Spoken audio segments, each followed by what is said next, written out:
இனிமையான இந்த ஓய்வு நாளில் காலை பொழுதற்காக நம் ஆண்டவருக்கு நன்றிகளையும் ஸ்தோத்திரங்களையும் செலுத்த நாம் அழைக்கப்பட்டிருக்கிறோம். நாம் இருக்கின்ற இடத்துல இணைந்து நம் ஆண்டவரை நோக்கி பார்க்க, ஆண்டவருக்கு நன்றி செலுத்த, ஆண்டவருடைய சமூகத்திற்கு நேராய் நாம் கடந்து வருவோமா? சேனைகளின் கர்த்தர் பரிசுத்தர், பரிசுத்தர், பரிசுத்தர். பூமி அனைத்தும் அவருடைய மகிமையால் நிறைந்திருக்கிறது. கர்த்தரை கம்பீரமாய் பாடி நம்முடைய இரட்சணிய கண்மலையை சங்கீர்த்தனம் பண்ண கடவுள் வாருங்கள். இது கர்த்தர் உண்டு பண்ணின நாள், இதில் களி கூர்ந்து மகிழ கடவோம். ஜெபம் செய்வோம். நேற்றும் என்றும் என்றும் மாறாதவராக இருந்து சேனைகளின் கர்த்தர் பரிசுத்தர், பரிசுத்தர், பரிசுத்தர் என எப்பொழுதும் போற்றப்பட்டு கொண்டிருக்கின்ற எங்கள் பிதா, குமாரன், தூய ஆவியாகிய திரியேக கடவுளே, மகிழ்ச்சி நிறைந்த ஆசீர்வதிக்கப்பட்ட இனிமையான ஓய்வு நாளின் காலை பொழுதற்காக நாங்கள் உமக்கு நன்றி உள்ள இருதயத்தோடு உமக்கு ஸ்தோத்திரங்களையும் நன்றி வரிகளையும் நாங்கள் ஏறெடுக்கிறோம். இந்த காலை பொழுதிலே உம்முடைய தூய சமூகத்திற்கு நேராய் நாங்கள் கடந்து வருகிறோம். பரிசுத்த ஆவியானவர் எங்களுடைய வாழ்வில் நிறைவாய் இடைபடுவீராக. இந்த தொழுகை மூலமாய் உம்மை போற்று, உம்முடைய நாமத்தை மேம்படுத்த கர்த்தர் எங்களுக்கு ஒரு வாய்ப்பை கொடுத்திருக்கிறீர். இந்த நாட்கள் எங்களுக்கு ஆசீர்வாதமாக இருக்கு. உம்மை மேம்படுத்துகின்ற காலங்களாக அமைய கடவுள் எங்களுக்கு உதவி செய்தள்ள வேண்டும் என்று மீட்பர் இயேசு கிறிஸ்துவின் வழியாய் கொண்டாடுகிறோம். ஜீவனுள்ள நல்ல பிதாவே, ஆமென். நாம் இருக்கின்ற இடத்திலே நாம் இணைந்து கீர்த்தனை 131 பாடுவோம். 131 கீர்த்தனையினை நாம் பாடுவோம்.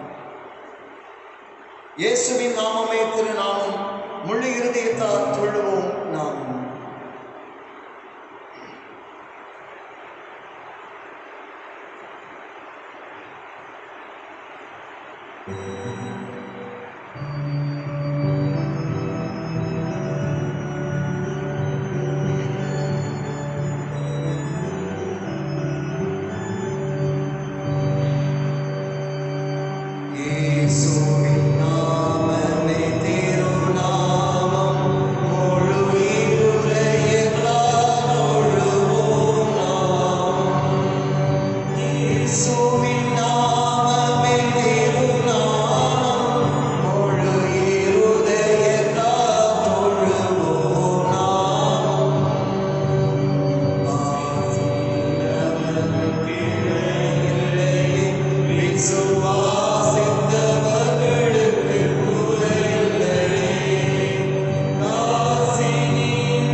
148 சங்கீதத்தை முறையாக நாம் யாவரும் சேர்ந்து வருகிறோம். சங்கீதம் 148. அல்லேலூயா. வானங்களில் உள்ளவைகளே கர்த்தரை துதியுங்கள், உன்னதங்களில் அவரை துதியுங்கள். அவருடைய தூதர்களே நீங்கள் யாவரும் அவரை துதியுங்கள், அவருடைய சேனைகளே நீங்கள் யாவரும் அவரை துதியுங்கள். சூரிய சந்திரரே அவரை துதியுங்கள், பிரகாசமுள்ள சகல நட்சத்திரங்களே அவரை துதியுங்கள். வாராதி வாரங்களே அவரை துதியுங்கள், ஆகாய மண்டலத்தில் மேல்வந்த தண்ணீர்களே அவரை துதியுங்கள். அவைகள் கர்த்தரின் நாமத்தை துதிக்க கடவுது, அவர் கட்டளையிட அவைகள் சிருஷ்டிக்கப்பட்டது. அவர் அவைகளை வெளிக்குள்ள சதாகாரங்களில் விளைக்கும்படி செய்தார், மாறாத பிரமாணத்தை அவைகள் நியமித்தார். பூமியில் உள்ளவைகளே கர்த்தரை துதியுங்கள், மகாமச்சங்களே சகல ஆழங்களே. அக்னியே, கல்மலையே, உறைந்த மலையே, மூடுபனியே, அவர் சொற்படி செய்யும் பெருங்காற்றே. மலைகளே, சகல மேடுகளே, கனிமரங்களே, சகல கேந்திரங்களே. நாட்டு மிருகங்களே, சகல நாட்டு மிருகங்களே, ஊரும் பிராணிகளே, இறகுள்ள பறவைகளே. பூமியின் ராஜாக்களே, சகல ஜனங்களே, பிரபுக்களே, பூமியில் உள்ள சகல நியாயாதிபதிகளே. வாலிபரே, கன்னிகைகளே, முதிர் வயதுள்ளவர்களே, பிள்ளைகளே, கர்த்தரை துதியுங்கள். அவர்கள் கர்த்தரின் நாமத்தை துதிக்க கடவர்கள். அவருடைய நாமம் மாத்திரம் உயர்ந்தது, அவருடைய மகிமை பூமிக்கும் வானத்திற்கும் மேலானது. சேர்த்து படிப்போம். அவர் தம்முடைய பரிசுத்தவான்கள் யாவருக்கும் தம்மை சேர்ந்த ஜனமாகிய இஸ்ரவேல் புத்திரருக்கும் கொண்டாட்டமாக தம்முடைய ஜனத்திற்கு ஒரு கொம்பை உயர்த்தினார். அல்லேலூயா.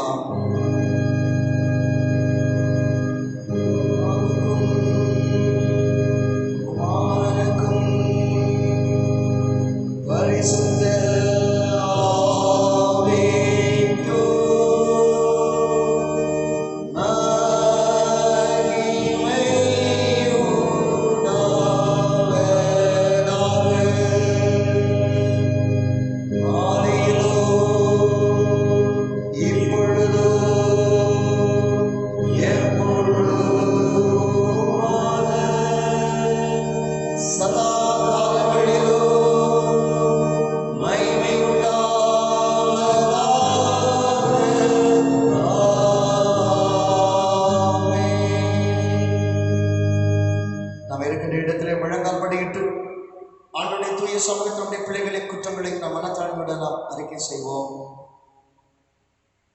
இந்த பரிசுத்தமான ஓய்வு நாளின் காலை பொழுதிலே நம் ஆண்டவருடைய தூய சமூகத்தில் ஆண்டவரை போற்றும்படியாய், ஆண்டவருடைய நாமத்தை நாம் மகிமைப்படுத்தும்படியாக அவர் சமூகத்தை தேடி நாம் கடந்து வந்திருக்கிறோம். இது ஆண்டவரை நோக்கி பார்க்கின்ற ஒரு உன்னதமான ஒரு நேரம்.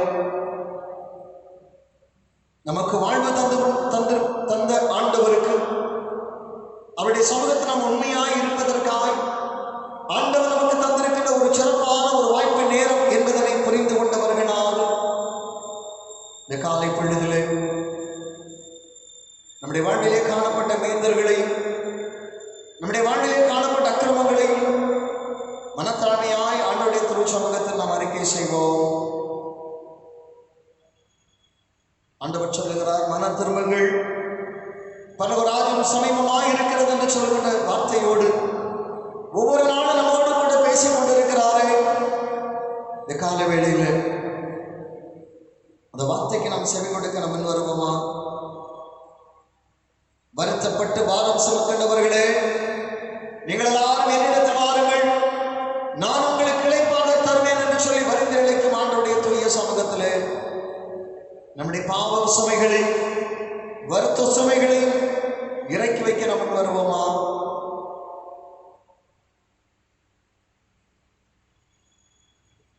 வேதம் சொல்லுகிறது, நமக்கு பாவமில்லை என்பதானால் நம்மை நாமே வஞ்சிக்கின்ற ஒரு கொடிய வஞ்சகன் என்பதனை மறந்து போக வேண்டாம். சத்தியம் நம்மில் இராது. நம்முடைய பாவங்களை நாம் அறிக்கையிட்டால் பாவங்களை நமக்கு மன்னித்து எல்லா அநியாயத்தை நீக்கி நம்மை சுத்திகரிப்பதற்கு உண்மையும் நீதிமன்றவனாய் இருக்கின்றார். இந்த காலை பொழுதிலே நம்மை சுத்திகரிக்க சுத்தமுள்ள ஆண்டவருடைய சமூகத்தில் மிகுந்த தாழ்மையோடு, ஆண்டவரே எங்களுடைய குறைவுகளை எல்லாம் மன்னியும் என்று சொல்லுகின்ற தாழ்மை உணர்வோடு ஆண்டவருடைய சமூகத்தில் நாம் தேடி வருவோமா?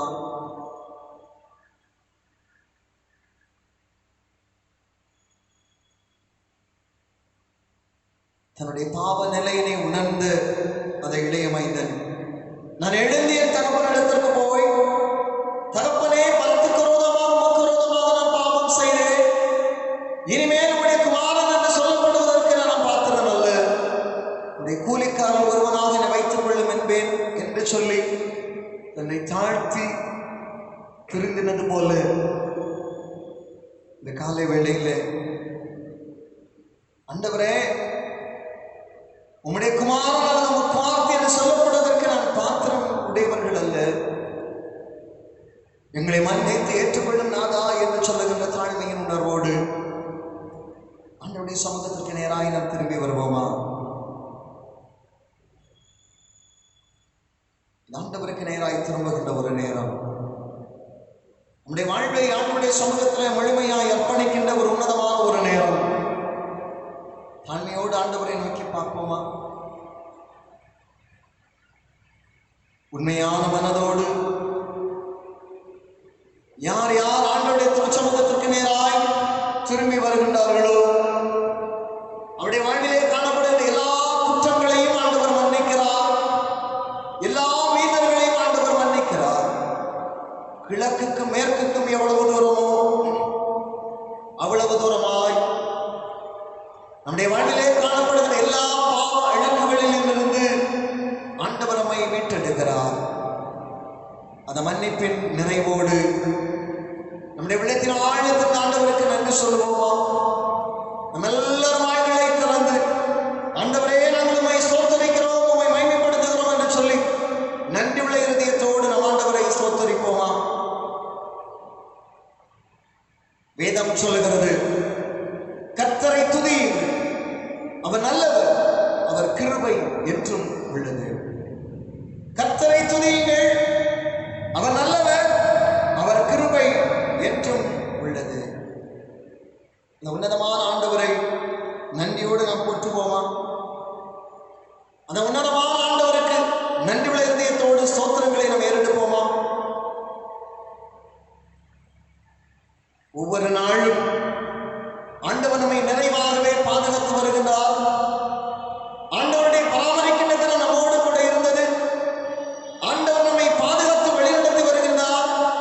இந்த கடினமான காலங்களிலே, இந்த நெருக்கடியான தருணங்களிலே, மன உளைச்சல் நிறைந்த சூழ்நிலைமைகளிலே தேவனுடைய அற்புதமான கரம் நம்மை தாங்கிக் கொண்டிருக்கிறது. துவண்டு போன நேரங்களில் எல்லாம் கலங்காதே, திகையாதே என்று சொல்லி நம்மை தட்டி கொடுத்து நம்மை நிலைநிறுத்தி இருக்கின்றாரே, அந்த உன்னதமான ஆண்டவருக்கு நாம் நன்றி செலுத்த வேண்டாமா? இருக்கின்ற இடத்தில், ஆண்டவரே, நாங்கள் உம்மை ஸ்தோத்திரிக்கிறோம், ஆண்டவரே, நாங்கள் உம்மை மகிமைப்படுத்துகிறோம், ஆண்டவரே, நாங்கள் உம்மை துதிக்கிறோம் என்று சொல்லி நன்றி உள்ள இருதயத்தோடு நம் ஆண்டவரை ஸ்தோத்திரிப்போமா? இது ஆண்டவருக்கு நன்றி செலுத்துகின்ற ஒரு நேரம். இது ஆண்டவருக்கு நாம் நன்றி செலுத்துகின்ற ஒரு நேரம். நன்றியுள்ள இருதயத்தோடு நம் ஆண்டவரை போற்றுகின்ற ஒரு நேரம்.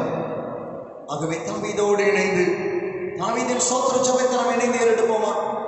என் ஆத்துமாவே கர்த்தரை ஸ்தோத்திரி, என் முழு உள்ளவருடைய பரிசுத்த நாமத்தை ஸ்தோத்திரி. என் ஆத்துமாவே கர்த்தரை ஸ்தோத்திரி, கர்த்தர் செய்த சகல உபகாரங்களையும் மறவாதே. ஜெப நிலைமையிலே ஆண்டவராய் இயேசுநாதர் கற்றுத்தந்த ஜெபத்தை நாம் இணைந்து ஏறெடுப்போம். பரமண்டலங்களில் இருக்கிற எங்கள் பிதாவே, உம்முடைய நாமம் பரிசுத்தப்படுவதாக, உம்முடைய ராஜ்யம் வருவதாக, உம்முடைய சித்தம் பரமண்டலத்திலே செய்யப்படுகிறது போல பூமியிலும் செய்யப்படுவதாக. அன்றன்றுள்ள எங்கள் அப்பத்தை எங்களுக்கு தாரும், எங்களுக்கு விரோதமாய் குற்றம் செய்கிறவர்களுக்கு நாங்கள் மன்னிக்கிறது போல எங்கள் குற்றங்களை எங்களுக்கு மன்னி, எங்களை சோதனைக்கு பிரவேசிக்க பண்ணாமல் தீமைகளை ரட்சித்துக் கொள்ளும். ராஜ்யம், வல்லமை, மகிமை என்னென்றைக்கும் உடையவைகளே. ஆமென். அமர்வோம்.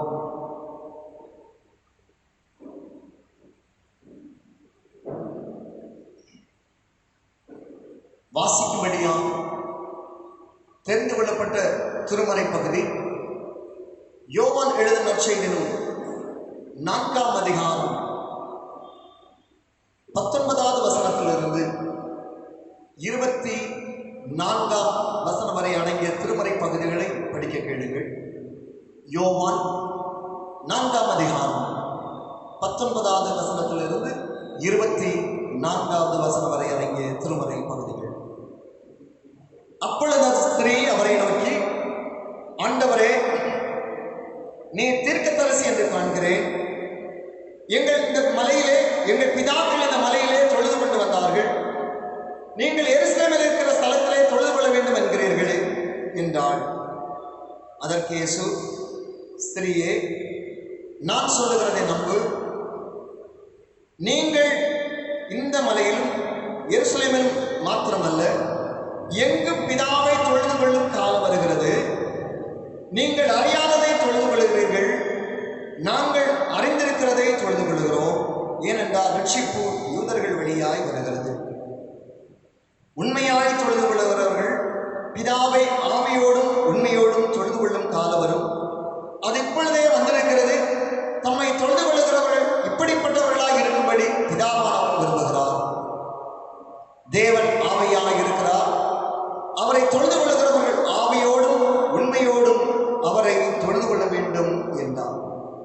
தேவன் ஆவியாய் இருக்கிறார். அவரை தொழுது கொள்கிறவர்கள் ஆவியோடும் உண்மையோடும் அவரை தொழுது கொள்ள வேண்டும் என்றார். அன்பானவர்களே,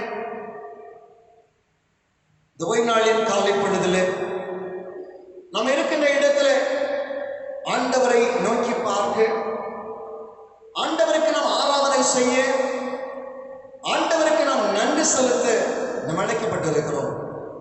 இருக்கின்ற இடத்திலேயே ஆண்டவரை கூடி ஆராதிக்க, குடும்பமாக நம்ம கூடி ஆண்டவரை நாம் ஆராதிக்க நாம் அழைக்கப்பட்டிருக்கிறோம்.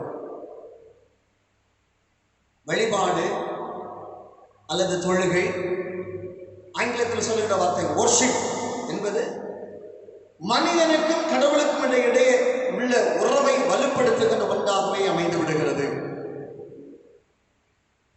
தன்னை படைத்த கடவுளை சார்ந்து நிற்க வேண்டியது ஒரு மனிதனுடைய அவசியமானது. தன்னை உருவாக்கின ஆண்டவர், தன்னை உருவாக்கின கடவுளுக்கு கடவுளை சார்ந்து மனிதன் நிற்க வேண்டியது அவசியமான ஒன்று. அது மட்டுமல்ல, கடவுளும் தன்னை வணங்கி தனக்கு பணிவிடை செய்ய மனிதனை ஆண்டவர் தெரிந்து கொள்ளுகிறார். இதன் நோக்கம் என்னவென்று சொன்னால், ஏன் ஆண்டவர் மனிதனை தெரிந்து கொள்ளுகிறார் என்று சொன்னால், தன்னை உருவாக்கினவருக்கு, தனக்கு வாழ்வு கொடுத்தவருக்கு அவன் சாட்சியாக வாழ வேண்டும் என்பதே அதனுடைய பிரதான ஒரு நோக்கமாக இருந்து விடுகிறது. ஆகவே வழிபாடு அல்லது தொழுகை என்பது எல்லா மனிதர்களுடைய வாழ்க்கையிலும் மிக முக்கியமானது, அது இனிமையான ஒன்று. இந்த தொழுகையின் மூலமாக அந்த கடவுளை நாம் தொழுது கொள்வதன் மூலமாய், தன்னை உருவாக்கினவரை அவன் தொழுது கொள்வதன் மூலமாய் அவன் வாழ்விலே ஒரு ஆழமான ஒரு நம்பிக்கையினை அவன் பெற்றுக் கொள்ளுகிறான். அன்பானவர்களே, நம் ஆண்டவருடைய ஆலயத்தில் கூடி ஆண்டவரை ஆராதிக்க முடியாது இந்த நெருக்கடியான காலகட்டங்களிலே நாம் இணைந்து ஆண்டவரை தொழுது கொள்ளுதல் என்பதனை எவ்விதமாக நாம் புரிந்து கொள்வது?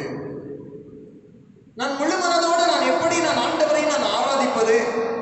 இப்படிப்பட்ட ஒரு கேள்விகள் நம்முடைய மனதிலே எழும்போது உண்டு. இதனால் திருமறை வழியாக இதற்கான பதிலை நாம் தியானிக்க நாம் இருக்கின்றோம். வாசிக்க கேட்ட நற்செய்தி பகுதியில் ஆண்டவராகிய இயேசுநாதர் யோவான் 4ஆம் அதிகாரம் 19வது வசனத்தை நாம் படிக்க கேட்டோம். அந்த அதிகாரத்தை முழுவதுமாக நம்முடைய தியானத்திற்காக நாம் துணை கொள்வோம். ஆண்டவராகிய இயேசுநாதர் சமாரியா பெண்ணோடு உரையாடுகிறார். அந்த உரையாடலில் இதற்கான விளக்கம் அங்கே வருகின்றதை நாம் பார்க்கிறோம். அவள் ஒரு சமாரிய பெண். அந்த சமாரியர்களை பொறுத்தவரையிலே அவர்கள் கெர்சி மலையிலே ஆண்டவரை தொழுது கொண்டு வந்தார்கள். அதாவது முன்னோர்கள், எங்களுடைய பிதாக்கள் என்று அவர்கள் சொல்லுகிற ஆபிரகாம், யாக்கோபு தொழுது கொண்டு மலையிலே அவர்கள் ஆண்டவரை அவர்கள் தொழுது கொண்டு வந்தார்கள். ஆனால் யூதர்களோ எருசலேம் மட்டுமே ஆண்டவர் வாசமாய் இருக்கிறார் என்று சொல்லுகிற ஒரு நம்பிக்கையோடு எருசலேமிலே ஆண்டவரை ஆராதித்துக் கொண்டு வந்தார்கள். சமாரியர்களை பொறுத்தவரையிலே அவர்கள் பழைய பாட்டினுடைய 5 ஆகமங்களை மட்டுமே அவர்கள் நம்பினார்கள். வேறு காரியங்களிலே அவர்கள் அதிகமான ஒரு நம்பிக்கை கொள்வதில்லை. இந்த உரையாடலின் விளைவாகவே ஆண்டவர் சொல்லுகிறார், அம்மா நீ இப்படி சொல்லுகிறாயே, இந்த கெர்சி மலையில் மட்டுமல்ல, எருசலேமில் மட்டுமல்ல, எல்லா இடங்களிலும் ஆண்டவரை தொழுது கொள்ளும் காலம் வருகிறது. இந்த இடத்துல அல்லது அந்த இடத்துல என்று சொல்லல, எல்லா இடங்களிலும் ஆண்டவரை தொழுது கொள்ளுகின்ற ஒரு காலம் வருகிறது. அன்பானவர்களே, ஆனா அவரை தொழுது கொள்ளுகிறவர்கள் எப்படி இருக்க வேண்டும்? எல்லா இடங்களிலும் நீ ஆண்டவரை நீ தொழுது கொள்ளலாம். ஆனால் ஆண்டவரை தொழுது கொள்ளுகிறவர்கள், ஆண்டவரை வழிபடுகிறவர்கள், ஆண்டவரை நோக்கி பார்க்கின்றவர்கள் எப்படி ஆண்டவரை சமூகத்தில் அவர்களை வழிபட வேண்டும் என்பதனை குறித்து அந்த 24வது வசனத்தில் மிக தெளிவாகவே ஆண்டவராகிய இயேசுநாதர் விளக்குகின்றார். சொல்லுகிறார் பாருங்கள், தேவன் ஆவியாய் இருக்கிறார், அவரை தொழுது கொள்ளுகிறவர்கள் ஆவியோடும் உண்மையோடும் அவரை தொழுது கொள்ள வேண்டும். கடவுள் ஆவியாய் இருக்கிறார், அவரை தொழுது கொள்ளுகிறவர்கள் ஆவியோடும் உண்மையோடும் அவரை தொழுது கொள்ள வேண்டும். ரெண்டே வார்த்தை, ஆவியோடும் உண்மையோடும், இன் ஸ்பிரிட் அண்ட் ட்ரூத் என்று சொல்லப்படுகிறது. ஆவியோடும், இந்த ஆவியோடும், கடவுள் ஆவியாய் இருக்கிறார், அவரை தொழுது கொள்ளுகிறவர்கள் ஆவியோடும். இந்த ஆவியோடும் என்று சொல்லுகிற ஒரு வார்த்தை ஒரு மனிதனுடைய வாழ்விலே காணப்படுகின்ற உள்ளார்ந்த நிலையினுடைய வெளிப்பாடு என்று புரிந்து கொள்ளலாம். உள்ளார்ந்த நிலையிலே நான் ஆண்டவரை தொழுது கொள்ள வேண்டும். இந்த உள்ளார்ந்த நிலை என்று சொல்லுகிற வேளைகளில் அது எதை நமக்கு வெளிப்படுத்துகிறது என்று சொன்னால், நன்றி உணர்வோடு, வித் தேங்க்ஸ் கிவிங், நன்றி உணர்வோடு நான் ஆண்டவரை தொழுது கொள்ள வேண்டும், ஆண்டவரை வழிபட வேண்டும். தொழுகை அல்லது வழிபாடு என்பது ஆண்டவருக்கு நன்றி செலுத்துகின்ற ஒன்றாகவே அமைந்திருக்க வேண்டும். ஆண்டவர் சொல்லுகிறார், தொழுகை அல்லது வழிபாடு பலி செலுத்துவதும் அல்ல, மாறாக ஆண்டவருக்கு நீ நன்றி செலுத்துதல், ஆண்டவருக்கு நன்றி செலுத்துதல். சங்கீதம் 50:23 நாம் படித்து பார்க்கின்ற வேளைகளில் இந்த சங்கீதக்காரன் சொல்ல, ஸ்தோத்திர பலியிடுகிறவன் என்னை மைமைப்படுத்துகிறான் என்று ஆண்டவர் சொல்றார். ஸ்தோத்திர பலியிடுகிறவன் உள்ளார்ந்த நிலையிலே ஆண்டவரை துதித்தலை குறித்து அங்கு சொல்லப்பட்டிருக்கிறதை பார்க்கிறோம். நண்பானவர்களே, உள்ளத்தின் ஆழத்திலிருந்து முழு மனதோடு ஆண்டவரை உயர்த்துதல், ஆண்டவரை உயர்த்துதல், எக்ஸால்ட் தி காட் என்று சொல்லுவோம். ஆண்டவரை நாம் உயர்த்த வேண்டும். ஏன் ஆண்டவரை நான் உயர்த்த வேண்டும்? எதற்காக நான் ஆண்டவரை உயர்த்த வேண்டும்? இதெல்லாம் நமக்கு சில நேரங்கள் நம்மளுக்கு கேள்விகள் எல்லாம் எழுப்பதுண்டு. இதற்காக என்று சொன்னார், ஆண்டவர் நமக்கு தந்த அந்த உலக வாழ்வுக்காக, இந்த உலகில் ஆண்டவர் நமக்கு தந்திருக்கின்ற பாதுகாப்பிற்காக, இந்த உலகத்தில் ஆண்டவர் நமக்கு தந்திருக்கின்ற பராமரிப்புக்காக நான் ஆண்டவருக்கு நான் நன்றி செலுத்த வேண்டும். ஸ்பிரிட் என்பது உள்ளார்ந்த நிலையிலே, உண்மையா உள்ளார்ந்த நிலையில, உள்ளத்தின் ஆழத்தில். அன்பானவர்களே, மிக கடுமையான காலங்களிலே நாம் வாழ்ந்து கொண்டிருக்கிறோம். ஒரு நெருக்கடியான தருணங்களிலே நாம் வாழ்ந்து கொண்டிருக்கிறோம். ஒரு தவிப்பும் சஞ்சலமும் நிறைந்த ஒரு சூழல்களிலே நாம் வாழ்ந்து கொண்டிருக்கிறோம். இந்த நிலையில வேதம் சொல்லுகிறது, உள்ளார்ந்த நிலையிலே நீ ஆண்டவருக்கு நன்றி செலுத்து. இந்த கடினமான காலங்களிலே ஆண்டவர் ஒவ்வொரு நாளும் உன்னை பாதுகாத்து வருகிறார், பராமரித்து வருகிறார், உன்னோடு கூட இருந்து கொண்டே இருக்கிறார். இதற்காக நீ ஆண்டவருக்கு நன்றி செலுத்து. அதே சங்கீதத்தில் 50ஆம் சங்கீதத்தில் 14ஆம் 15ஆவது வசனங்களை நீங்க திரும்பி பார்க்கணும். சொல்கிறார், உன்னதமானவருக்கு ஸ்தோத்திர பலி செலுத்தி, அவருக்கு பொருத்தனை செலுத்தி, ஆபத்து காலத்தில் என்னை நோக்கி கூப்பிடு, நான் உன்னை விடுவிப்பேன். நீ எனக்கு எப்பொழுதுமே எனக்கு நன்றி செலுத்திக் கொண்டு என்னை உள்ளத்தின் ஆழத்தில் என்னை நோக்கி பார்த்தால் உன்னுடைய ஆபத்தான நேரங்களிலே நான் உன்னை விடுவிப்பேன் என்று ஆண்டவர் சொல்லுகிறதை காணப்படுகிறது. அன்பர்களே, இந்த கால வேளையில ஆண்டவரை வழிபட வேண்டும் என்று சொல்லி வாஞ்சிக்கின்றலாம், ஆண்டவரை நாம் ஆராதிக்க வேண்டும் என்று சொல்லி வாஞ்சிக்கின்றலாம். ஆண்டவருக்கு நன்றி செலுத்துங்க. இருக்கின்ற இடத்துல இருந்து, ஆண்டவரே உமக்கு ஸ்தோத்திரம் ஐயா, உமக்கு நன்றி ஆண்டவரே என்று சொல்லி ஆண்டவருக்கு நன்றி செலுத்த நாம் அழைக்கப்பட்டிருக்கிறோம். ஆகவே தான் சங்கீதக்காரன் 34ஆம் சங்கீதம் 1வது வசனம் சொல்ல, கர்த்தரை நான் காலத்திலும் ஸ்தோத்தரிப்பேன், அவர் துதி எப்பொழுதும் என் வாயில் இருக்கும். கர்த்தரை நான் காலத்திலும் ஸ்தோத்தரிப்பேன், அவர் துதி எப்பொழுதும் என் வாயில் இருக்கும். எப்பொழுதும் நான் ஆண்டவரை துதிக்க வேண்டும். உண்மையான தொழுகை அல்லது வழிபாடு என்பது உள்ளார்ந்த நிலையிலே ஆண்டவருக்கு நான் நன்றி செலுத்துவது. எல்லா நெருக்கடியான காலங்களிலும் ஆண்டவரை நான் போற்றுவேன். உதடுகளில் நான் மட்டுமல்ல, என்னுடைய உள்ளத்தின் ஆழத்தில் நான் ஆண்டவரை போற்றுவேன். மாணவர்களே, இந்த கடின காலங்களிலே ஆண்டவருடைய சமூகம் நோக்கி பார்க்கிற நாம் உள்ளார்ந்த நிலையிலே ஆண்டவருக்கு நாம் நன்றி சொல்லுவோமா? உள்ளார்ந்த நிலையிலே ஆண்டவரை நாம் போற்றுவோமா?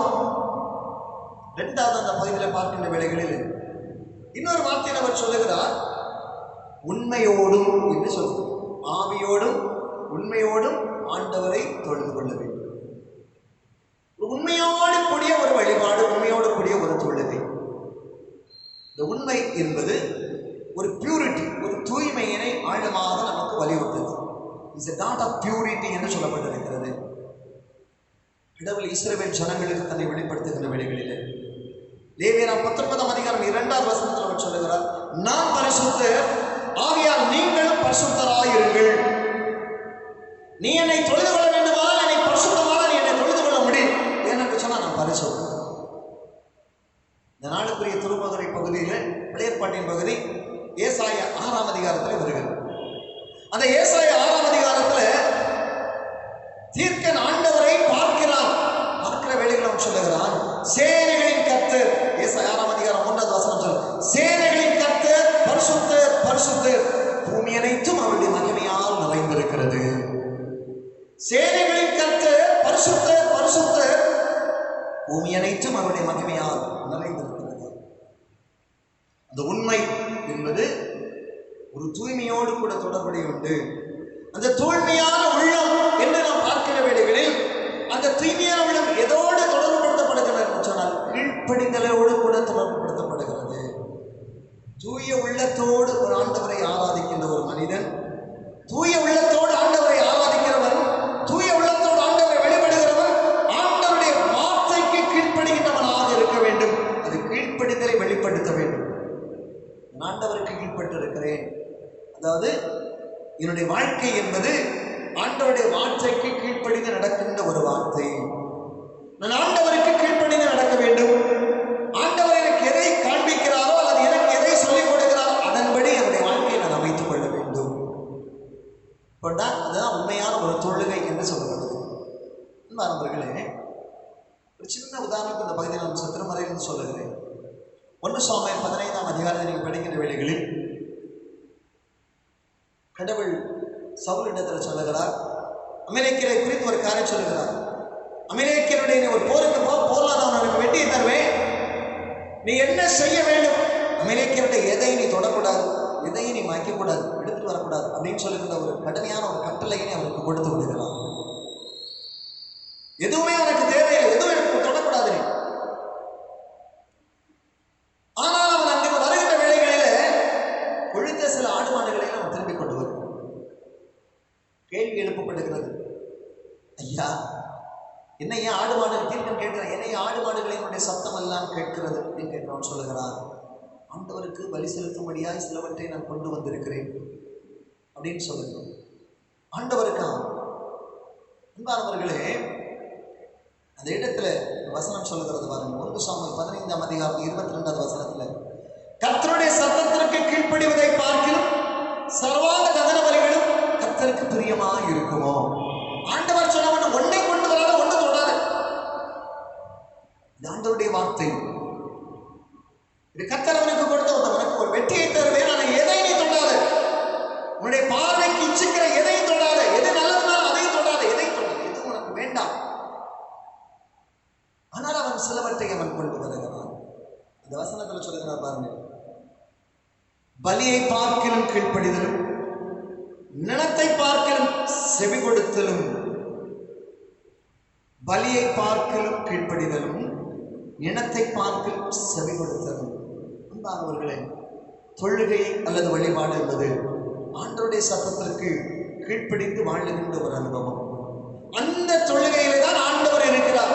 அந்த தொழுகை அல்லது அந்த வழிபாட்டை தான் ஆண்டவர் ஏற்கிறார்.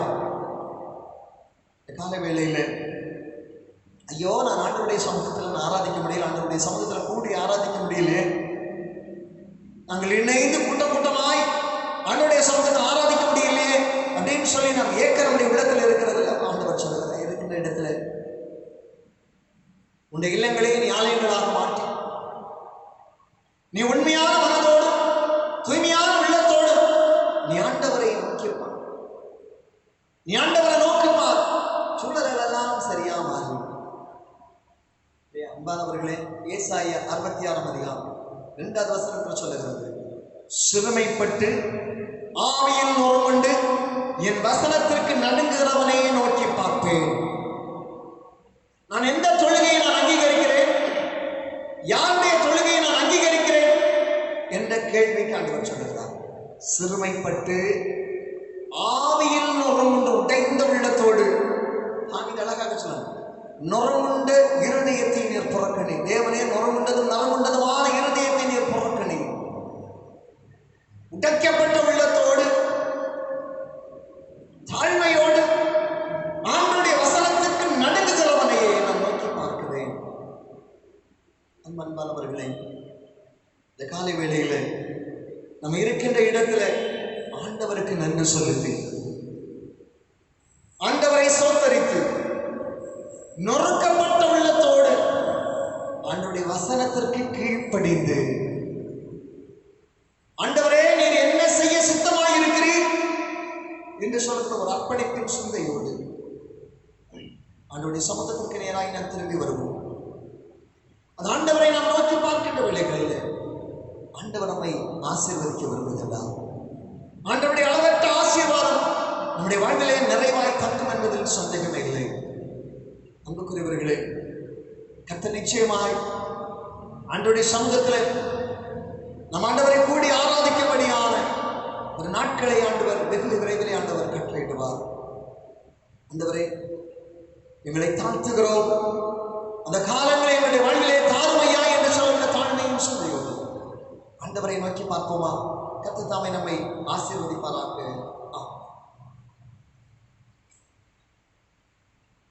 மீண்டும் கடவுளுக்கு புகழ் உண்டாகணுமாக 320 ஞானப்பாடலை பாடுவோம். ஞானப்பாடல்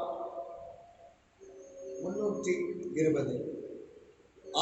என்னில் 100 வாயின் நாவும் இருந்தால் கர்த்தர் எனக்கு அன்பாக செய்த நன்மையாகும் அவைகளால் பிரசங்கித்து துதிகளோடு சொல்வேன். ஓயா துணியாய் பாடுவேன்.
இரக்கங்களினால் எங்களுக்கு முடிசூட்டி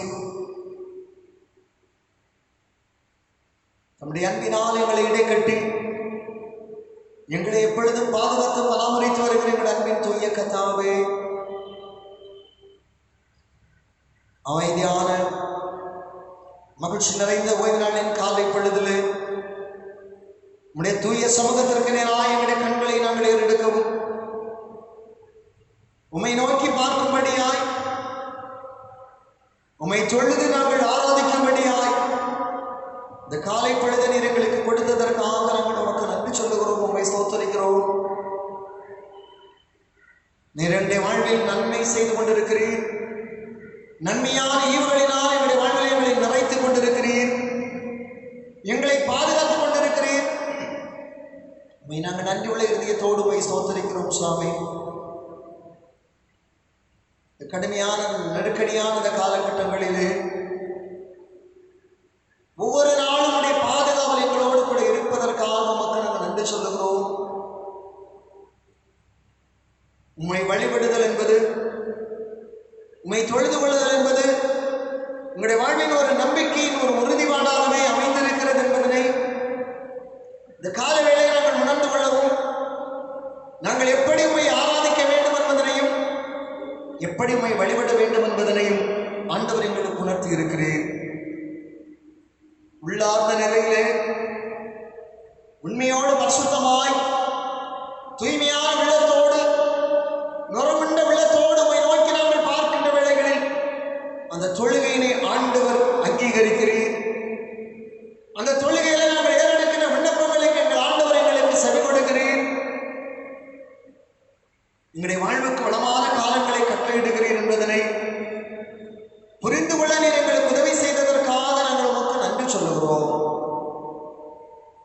இந்த கால வேளையிலும் உடைய தூய சமூகத்துக்கு நேராக எங்களுடைய கண்களை நாங்கள் ஏறெடுக்கிறோம். இந்த உலகத்திற்காக நாங்கள் செபிக்கிறோம். எங்களுடைய தேசத்திற்காக செபிக்கிறோம். எங்களுடைய மாநிலத்திற்காக செபிக்கிறோம். எங்களுடைய மாவட்டத்திற்காக செபிக்கிறோம். எங்களுடைய குடும்பங்களுக்காக நாங்கள் செபிக்கிறோம் ஐயா. இந்த கொள்ளை நோயின் காலங்களிலே மிக வேகமாய் இந்த கொள்ளை நோய் பரவி கொண்டிருக்கிற கடினமான காலங்களிலே உண்மை என்று வேறே நாதா எங்களுக்கு கதி இல்லை நாதா என்று சொல்லுகின்ற தாழ்மையோடும் இந்த திருப்பாதத்திலே எங்களை நாங்கள் அர்ப்பணிக்கிறோம். நீர் ஒருவரே எங்களை விடுதலை செய்ய முடியும். நீர் ஒருவரே எங்களை பாதுகாத்துக் கொள்ள முடியும். நீர் சர்வ வல்லமுள்ள ஆண்டவர். நீர் எங்களோடு கூட எங்களுடைய வாழ்விலே எப்பொழுதும் இடைப்பட்டுக் கொண்டிருக்கிற ஒரு உன்னதமான ஜீவனுள்ள ஆண்டவர் என்பதனை புரிந்து கொண்டவர்களாய் உணர்ந்து கொண்டவர்களாய் அந்த தெய்வீக கிருபையினை அனுபவிக்கின்றவர்களாய் உடைய சமூகத்திற்கு நேராய் தாழ்மையோடு நாங்கள் கடந்து வருகிறோம். உம்மால் உருவாக்கப்பட்ட மனித குலத்தின் மேல் இரக்கம் பாராட்ட வேண்டும். நீர் இரக்கம் காண்பிக்க வேண்டும் என்று சொல்லி தாழ்மையோடு உடைய சமூகத்திலே கடந்து வருகிறோம். எங்கள் மேல் இரக்கமாயிரும் ஆண்டவரே. ஒவ்வொரு மனிதன் மேலும் ஆண்டவர் தம்முடைய இரக்கத்தை வெளிப்படுத்துவீராக சுவாமி. இந்த கொள்ளை நோயினால் பாதிக்கப்பட்டிருக்கிறவர்கள், இந்த கொள்ளை நோயால் தங்களுக்கு அன்புக்குரியவர்கள் இழந்து போயிருக்கின்ற குடும்பங்கள், நடுக்கத்தோடு வாழ்ந்து கொண்டிருக்கிற ஒவ்வொரு குடும்பங்களுக்காக நாங்கள் பாரத்தோடு ஜெபிக்கிறோம்.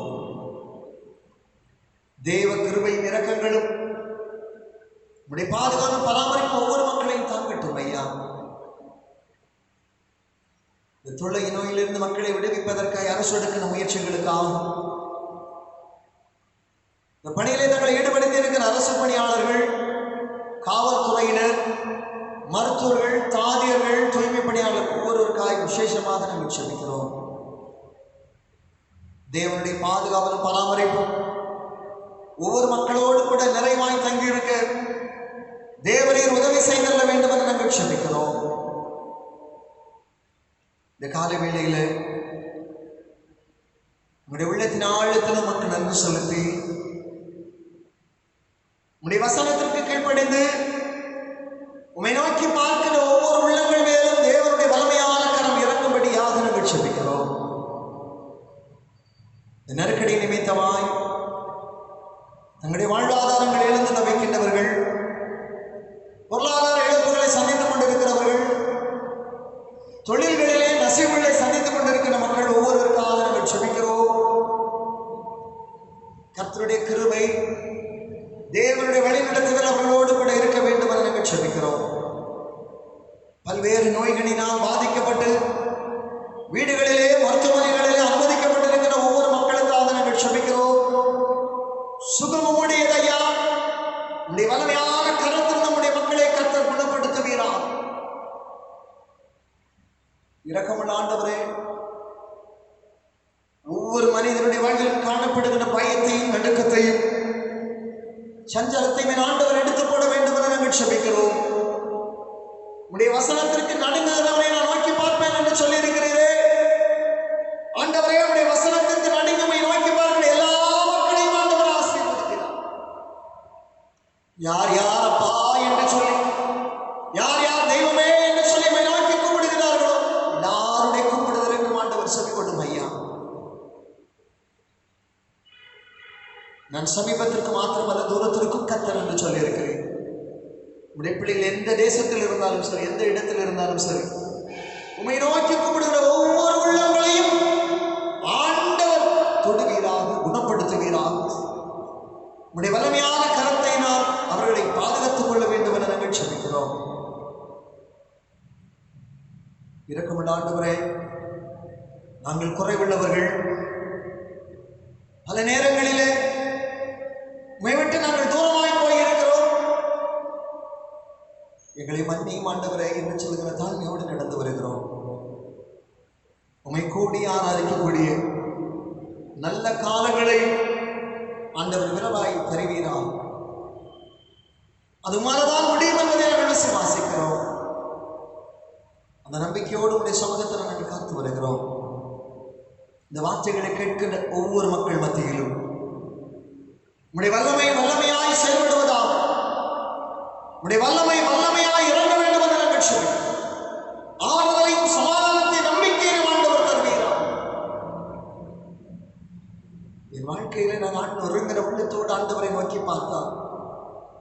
அந்த பார்க்கிற தருணங்களிலே தேவனுடைய வாழ்வில் அதிசயங்களை செய்வார் என்று சொல்கிற விசுவாசத்தை நம்பிக்கை ஒவ்வொரு மக்களுக்கும் ஆண்டவர் கட்டளையிட்டார். உடைய மிகப்பெரிதான கிருபை ஒவ்வொரு மக்கள் மேல் நிறைவாய் தங்கியிருக்கும். ஒவ்வொரு குடும்பங்களை, அந்த குடும்பங்களில் குழந்தைகள், சிறுவர் சிறுமியர், வாலிபர், பெற்றோர், முதியோர் தனித்தனியாய் பேர் பேரையுடைய கரங்களில் நாங்கள் விட்டுக் கொடுக்கிறோம். இனமொழி கடந்து ஒவ்வொருவருக்காக நாங்கள் ஜெபிக்கிறோம். ஒவ்வொரு நாட்டிற்காக ஜெபிக்கிறோம், ஒவ்வொரு தேசங்களுக்காக ஜெபிக்கிறோம், ஒவ்வொரு மக்களுக்காக ஜெபிக்கிறோம். எல்லாரையும் ஆண்டவர் பாதுகாத்துக்கிறோம். வல்லமையான கரங்களில் எங்களை அர்ப்பணிக்கிறோம். தாழ்த்தி தயவாய் எங்களை அர்ப்பணிக்கிறோம். எங்களை ஏற்றுக்கொள்கிறார். உடைய சமாதானம் கரம், உடைய விடுவிக்கிற கரம் எங்களை ஆட்கொண்டல்ல வேண்டும். மீட்பர் இயேசு கிறிஸ்துவின் வழியாய் மன்றாடுகிறோம் ஜீவனுள்ள நல்ல பிதாவே, ஆமென். எல்லா வல்ல கடவுளின் பாதுகாவலுக்கும் பராமரிப்பும் ஒப்புக்கொடுக்கிறோம். பிதா, குமாரன், தூய ஆவியாகிய கடவுளின் அன்பு அரவணைப்பு நீங்காத கூட்டம் இன்னும் சதா காலங்களிலும் நம்மளோடு இன்னும் நிறைவாய் தங்கியிருப்பதாக.